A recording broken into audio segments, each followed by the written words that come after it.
بسم اللہ الرحمن الرحیم۔ محترم سامعین، بنو امیہ کے حالات چل رہے ہیں۔ آج عبد الملک بن مروان کے بارے میں بات کریں گے، جن کا دور حکومت 684 عیسوی سے 705 عیسوی تک ہے۔ مروان کی موت کے بعد اس کا بیٹا عبد الملک تخت نشین ہوا۔ اس کی تعلیم و تربیت بہت ٹھوس بنیادوں پر ہوئی تھی۔ علم و ادب کے علاوہ دانش و تدبر اور نظم و نسق میں بھی اسے اپنے عہد میں بلند مقام نصیب ہوا۔ اس کے دور میں ہر طرف بغاوتیں اور شورشیں پپا تھیں، مگر اس نے بڑی دانش مندی سے سب پر قابو پا لیا۔ اندرونی سازشوں اور شورشوں سے فارغ ہوتے ہی عبد الملک بن مروان نے فتوحات کے منقطع سلسلے بحال کیے، چنانچہ سارا شمالی افریقہ مستقل طور پر مسلمانوں کے قبضہ میں آ گیا۔ قیروان پر دوبارہ قبضہ کرنے کے بعد شہر تونس کی بنیاد رکھی گئی، جو موجودہ تیونس کا دارالحکومت ہے۔ مسلمانوں کی پھوٹ سے فائدہ اٹھا کر رومیوں نے شام پر حملہ کر دیا تھا۔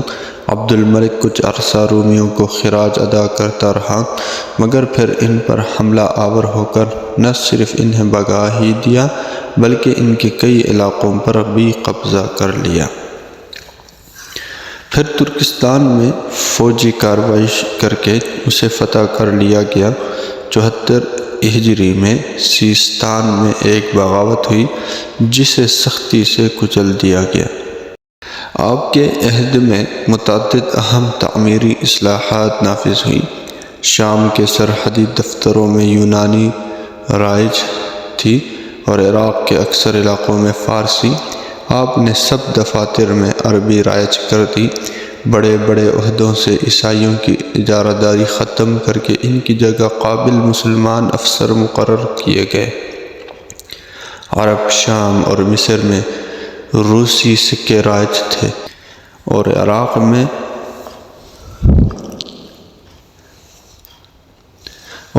میں پہلے سے استعمال ہوتے تھے۔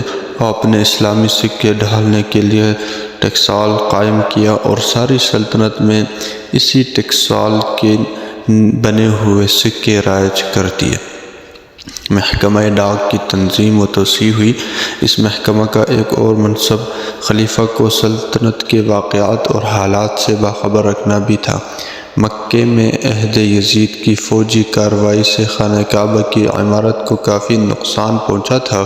عبد الملک نے آن حضور صلی اللہ علیہ وسلم کے تجویز کیے ہوئے پرانے نقشے کے مطابق حرم شریف از سر نو تعمیر کروا دی اور اس کے لیے دمشق سے ریشمی غلاف تیار کرنے کا سلسلہ شروع کیا۔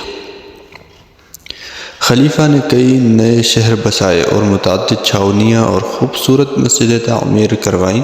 قرآن مجید کی ایک تفسیر آپ ہی کے ایما پر مرتب ہوئی اور تلاوت میں آسانی کے لیے قرآنی عبارت پر اعراب لگائے گئے۔ ان تعمیری اصلاحات کے اعتبار سے بھی آپ کا عہد حکومت بہت کامیاب دور گنا جاتا ہے۔ عبد الملک کا معتمد خاص حجاج بن یوسف ثقفی تھا۔ حجاج بہت شعلہ بیان خطیب اور منچھاب ہوا سیاست دان تھا۔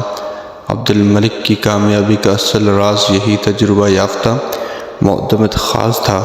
عبد الملک شوال 86 ہجری میں وفات پا گئے اور مرتے وقت اپنے بیٹے ولید کو وصیت کر گئے کہ حجاج کا پورا احترام کیا جائے۔